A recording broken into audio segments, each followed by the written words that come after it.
listener-supported St. Gabriel Catholic Radio AM 820 brings you Family Sanctuary, a show that inspires living the gospel message in word and deed within our families. And now, Family Sanctuary with host Peggy Hartshorn.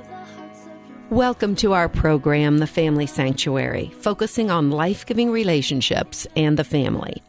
I'm your host, Peggy Hartshorn, chairman of Heartbeat International, that advances life-affirming pregnancy help around the world. And today we've got a wonderful program that is especially near and dear to my heart because, as you know, my life calling has been with life and pro-life and life-affirming pregnancy help. And we have a program today that touches on that in a very unique way. And that is a program on infertility and God's plan. So how does infertility fit into our life-affirming and life-giving mission? And what happens when it's not as we've expected? You know, we get married, we think we're going to have a large family, we're hoping and praying for that, and then God has another plan. How does that work? And what does that mean to a woman, to her husband, to the family? And we're going to be talking about how God provides and the plan that He has for us, particularly with our guest today, Jennifer McMullin. I'm sorry, Jen. It's okay. Jen McMullin. She and her husband, Andy, are members of St. Paul's Parish in Westerville, been married for 13 years. Welcome to the program, Jen. Thank you very much. I'm happy to be here. Well, thank you for being willing to share your story because infertility is a difficult story to tell. There's a lot of pain involved in that and kind of confidentiality. Sometimes people don't want to talk about it at all, right? Yes. It can feel very private and you can feel very alone. Right. When you're dealing with infertility. Yeah. Especially when you're in the beginning throes of it. I'm sure. Well, thank you so much for being willing to share your story and God's plan. And just so we don't have any major surprises, let's tell people God's plan for you was adoption. It was. Yes. And You've adopted 3 children from overseas. Yes. So we're going to be talking about that too. But the discernment process of what to do when you're faced with an infertility issue.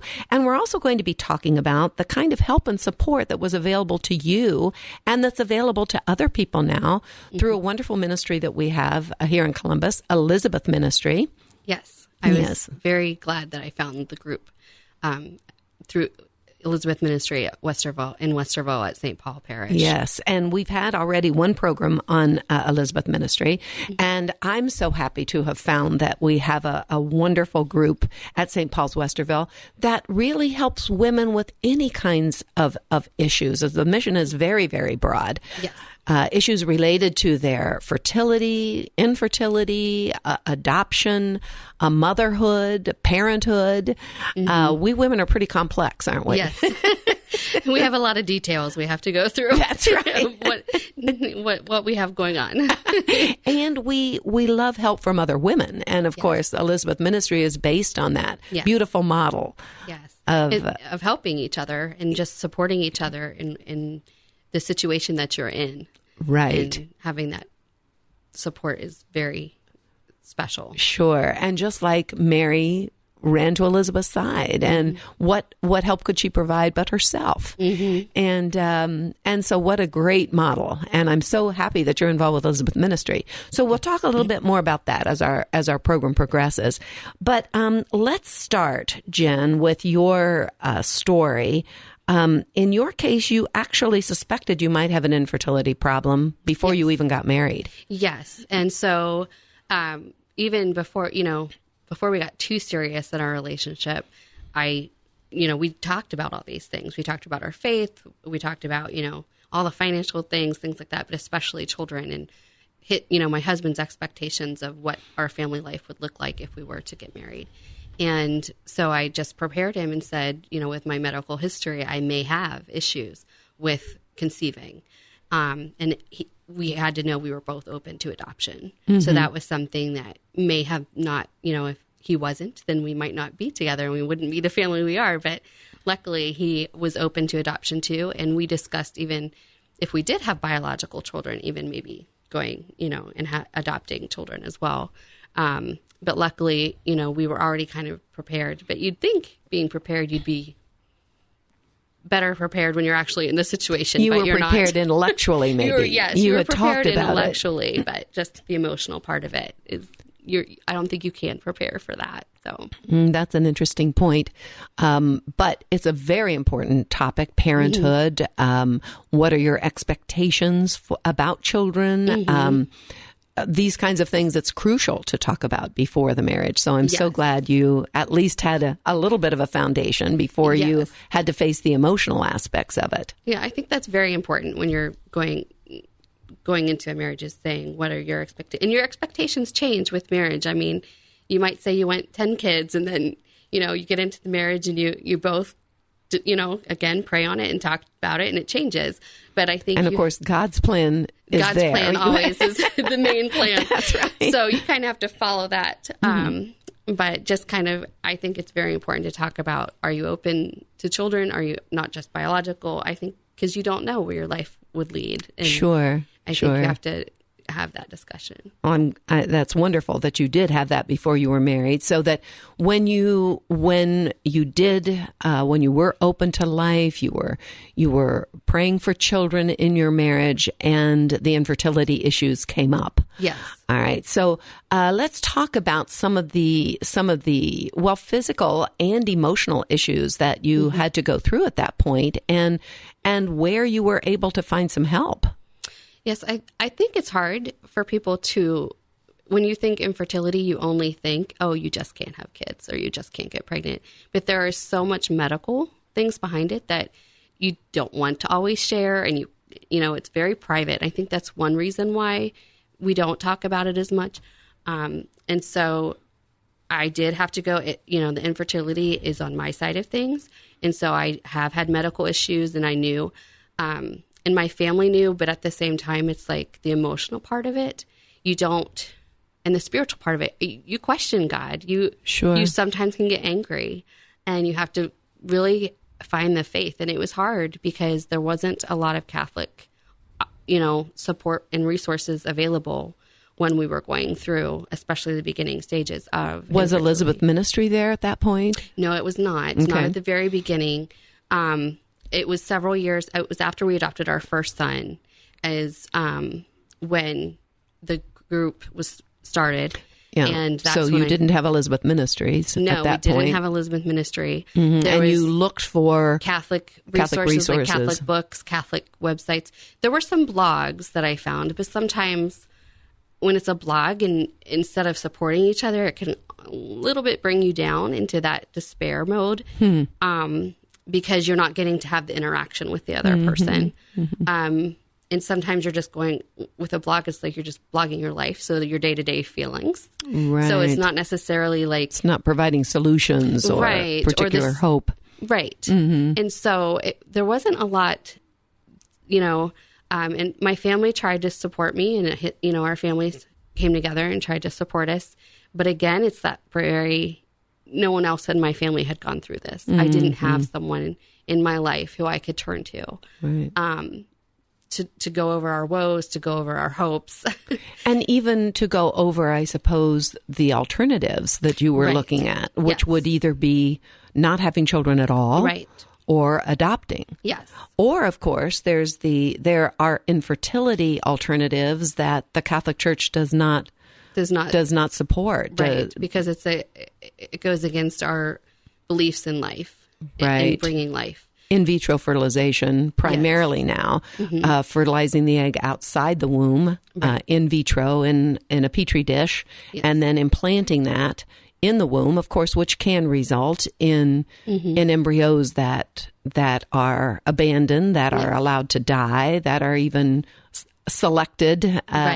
There's all kinds of issues and problems there. We're not going to focus on that in this program because it's a separate issue, separate topic. But because of your faith, you had ruled out that particular alternative. And there was only one book I found, which was a Christian book, but it wasn't a Catholic book. So it helped a little bit with the emotional and spiritual side of things, but then it went through all the in vitro options and insemination options, which we already knew we we're you not had looking ruled at. out. Yes. Right. You were following the teaching of the church, which is beautiful, but you didn't have the resources. I think you mentioned you have found a book now. Yes. It didn't help you back then, but at least you have found it now. And it did still help. It was after we adopted our first son, so it did still make me feel better that there was a Catholic resource, and I have shared that resource. Great. Because I feel like it's hard. You can have a hard time finding it. So I try to share it as much as possible with people I know. Well, let's share it right now. What's the name of it? It's the the Infertility Companion for Catholics. Okay, the Infertility Companion for Catholics. And I do have the authors.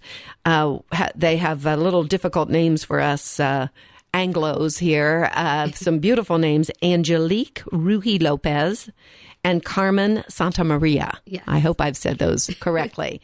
But you can find it, the Infertility Companion for Catholics. And you said they have a Facebook page. They do have a Facebook page. So if you type in that name, it'll come up. And they post there's an Infertility Week, National Infertility Week, and they always post things during that time.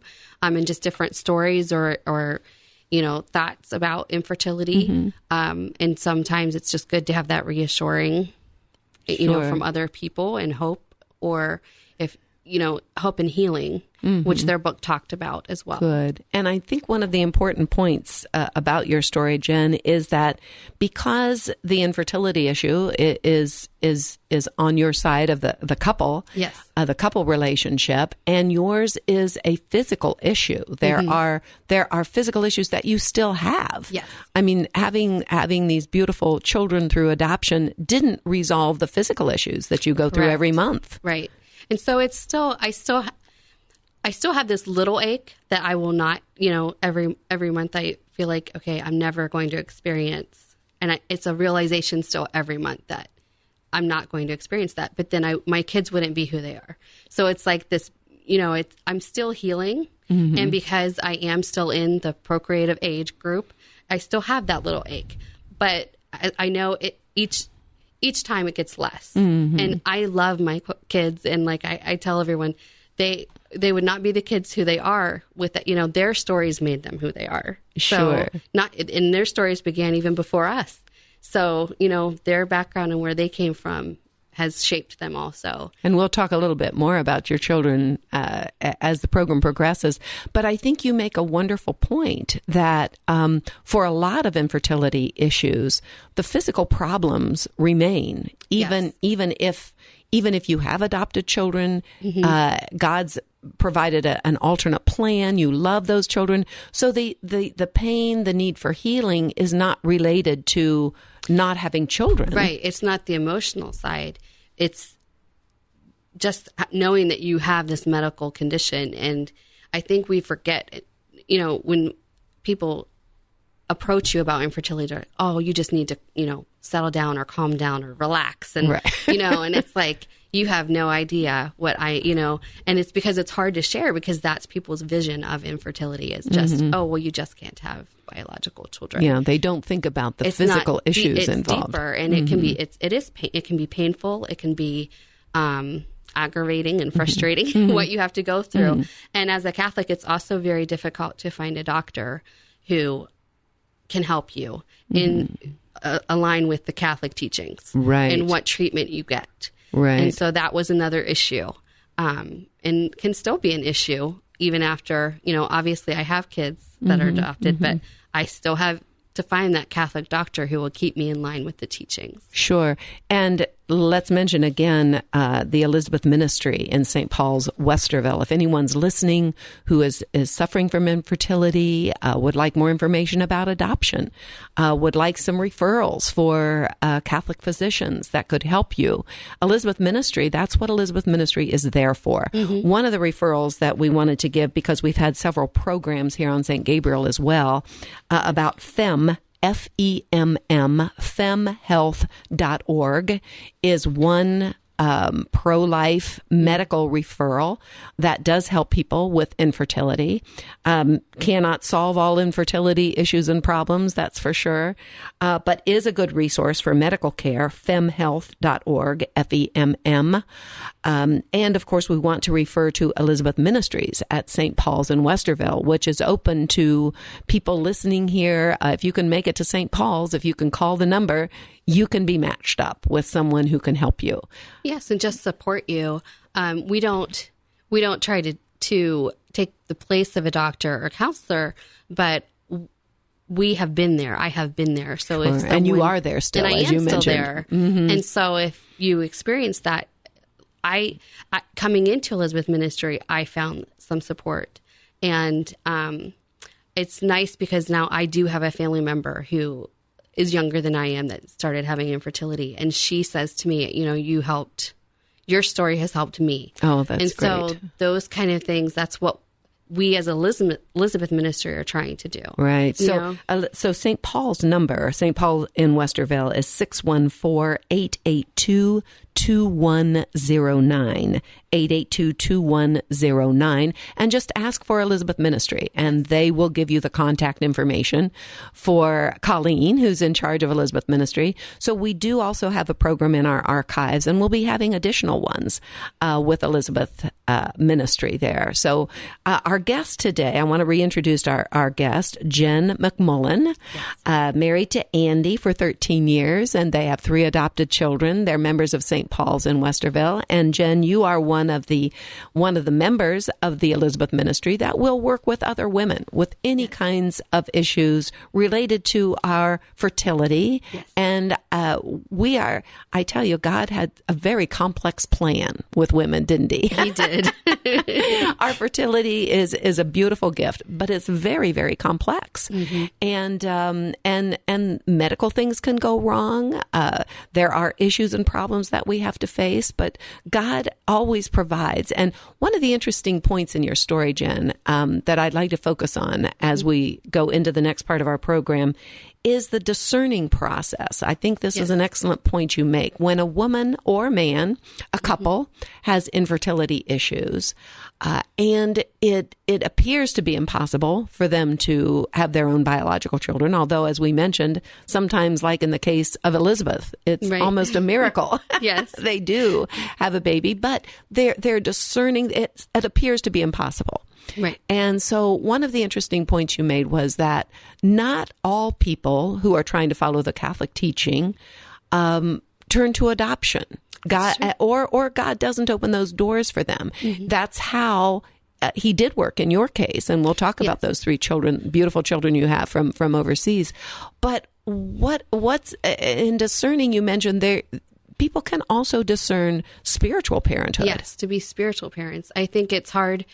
I don't think we should question couples who don't have children about why they don't, because they know their reasons and they've talked to God and they've talked to each other and prayed on it.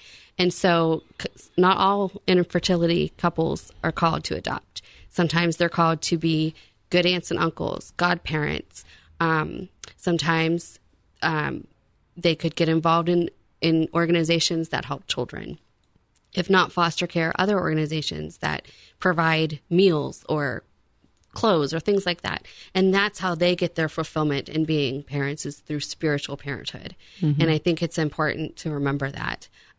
We discerned and we chose the path of adoption. We felt called to it. But there are people who just, that's not their path. And we have friends and family members who are like that. Mm-hmm. And they are very fulfilled helping other people's children or spending time with them and just being that good other support for their other kids. And interestingly, that term, spiritual motherhood, at least the first time I was aware of it, John Paul II, in his letter on the dignity of women, has a beautiful section about spiritual motherhood. Mm-hmm. And he talks about Mother Teresa as a beautiful example of spiritual motherhood. Absolutely. So ministering to people, and particularly to children, as you mentioned, can be a beautiful way of becoming a mother, becoming a parent. Did you mention that you know couples who have chosen this route, spiritual parenthood? Yes. Either because they know medically to even have children wouldn't be good because it could hurt them or the child in pregnancy. I think you mentioned someone with either lupus or MS. Sometimes, pregnancy can cause symptoms to be worse for them. Yes, that disease. And so we know someone who who said, okay, well, we're not going to have kids because of this reason, but we're not called to adoption, and that's okay. And I think sometimes people just think it's automatically the infertile couples, you have to adopt these kids in foster care, or you have to adopt these international kids. That's interesting. It's your job, but it's not. They can be spiritual parents and be even better parents that way than they could have thrived the other, having adoptive or biological children. And so it's just important to remember that it's, sure. And they may have tried adoption. Adoption can be very difficult today. Yes. And I'm so thankful that Elizabeth Ministry can also help people who are discerning that adoption is their route, but are finding all kinds of obstacles, and it's difficult to find good information. Yes. I'm so glad that people within Elizabeth Ministry, like you, have adopted and can help them. Tell us about your 3 children, that God opened the doors for you to have 3 beautiful adopted children. We're very blessed. Owen is 9, and we adopted him from Russia. And then that process, his adoption was the easiest, and I feel like God did that on purpose. Because he was our first now to you can encourage do us to encourage us to the other adoptions. Our daughter's adoption was probably the hardest to go through, only because of the bureaucracy. We had started again in Russia. There was a ban there, so we had to switch programs. A ban. They stopped international adoptions. Yes, and so China was the next country that we really researched and talked about. And it took 2 years to bring her home. So plus a year of going through so it took a total of 3 years through the second adoption process. So it was a little harder. And that's Haley. And she is 5. And so Owen, your son from Russia, is 9. Yes. And then Haley is 5.5. Mm-hmm. And then our youngest son, Liam, has been home just a little over 2 years. And his adoption took about 18 months. But we could not imagine our lives without them. And it is totally worth it. And you forget, we call it paper pregnancy. So you're paper pregnant, so I was paper pregnant for Haley for 2 years almost, and like an elephant. I always compared my paper pregnancies to elephants because they're pregnant for 2 years. So I was about, so it took that long. But you forget those quote unquote labor pains, just like you do in giving birth. And, it's amazing to experience that, and it's different. And I feel like just like every biological birth story is different, every adoption story is different, and it creates who your family is. Sure. And it's amazing. Yeah. And the difficulties, I'm sure, going through those adoptions, not just the waiting. The emotional part of it, too. Yes. And I think you mentioned you had another adoption lined up in Russia, which then the ban came along. Yes. So we were matched with another little boy, and we call him Noah. And unfortunately, because of the ban, we were not able to complete our adoption. And that was hard. We were prepared for him and things. And that was one reason we actually requested a girl when we adopted Haley, because it was hard to think of going, we had this boy, we had pictures, we were ready to, so we requested a girl, kind of just, so we weren't, replacing this son we didn't get to bring home. And we consider him, Noah, our spiritual son. So we pray for him and everything. That's wonderful. Yes. But it brings up again the emotional issues of going through adoptions, the ups and downs of the adoption process. Adoptions sometimes fall through, and then you're mourning and grieving the loss of Noah. Yes. Yeah, but Noah is still there. He's still a person. You still pray for him. Yes. You consider yourself a spiritual mother to him. Sure. So even though I'm an actual mother, I'm also a spiritual mother. Yeah, that's beautiful. So, but again, the benefit, were you with Elizabeth Ministry at all at that point? Yes. So they could help you with the spirit, with the and there was emotional. someone else in our group who experienced a disrupted adoption internationally, actually. And so it was nice having someone else understand what we were going through and having that support. That's amazing. And so you've lived through it. You've helped other other women, other families with it. Your husband, Andy, I assume, also talks to fathers sometimes with the issues they're going through. Yeah, it's not just women who are suffering through these things. It's a couple. And that's when you are discerning whatever path you're going to go through, whether you're going to adopt or be spiritual parents. It's a couple. You decide as a couple. It's not one person. It's both of you together, and you're feeling the emotions together. It might be a little heavier on one side than the other, but you're there lifting each other have to be up. with each other. Well, Jen, thank you so much for your sharing. It's absolutely been beautiful. Our guest is Jennifer McMullin from St. Paul's in Westerville. Her husband, Andy, is involved also, of course, with these issues related to infertility, adoption. There are 3 beautiful adopted children. And I want to give the resources again. If you'd like to get in touch with Elizabeth Ministry, that is a one-on-one ministry as Elizabeth, married to Elizabeth. It's at St. Paul's in Westerville. It's available to everyone, not just people at St. Paul's. Call the number at 614-882-2109. And also the book that you mentioned, Jen, The Infertility Companion for Catholics, The Infertility Companion for Catholics. And they have a Facebook page, which is very helpful. We mentioned also femhealth.org for medical issues. So you've been listening to our program today on St. Gabriel Catholic Radio. This is the Family Sanctuary, and I'm your host, Peggy Hartshorn, with archives at stgabrielradio.com and streaming live on stgabrielradio.com. The Family Sanctuary is broadcast at 4 o'clock every Saturday and 2 o'clock on Sundays. So please join us again to strengthen our families and make them sanctuaries of life as God intends. Family Sanctuary is a production of listener-supported St. Gabriel Catholic Radio, AM 820. Archives of Family Sanctuary with Peggy Hartshorn are available at stgabrielradio.com.